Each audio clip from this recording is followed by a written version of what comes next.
Hey everyone, let's talk about how to fix Rover Payout not received. So if you haven't received a Rover Payout, you can start by verifying your payment status first. If the booking is in the future, payouts are not processed until 2 days after the service is completed. Now, the funds generally take 1 to 3 business days to transfer from Stripe to your bank account. Check your inbox for a payment issue banner. The client's payment may have failed or been declined. Now, check for the payment method and profile. Just head to one of your web browser, for example, Google Chrome or Safari. Then go to Rover Help Center.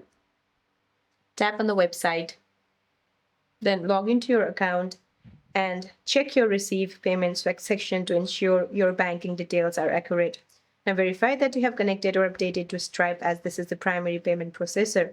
Make sure that your social security number is entered and that your account details match your legal name to avoid verification holes. Now, if you or the owner recently modified the booking, or if changes were made so close to the end date of the sit, the payment may be delayed. Clients have 72 hours to approve modifications, and the payout will release 2 days after their approval. So that's it for this video, guys. I hope this video is helpful. See you in my next one.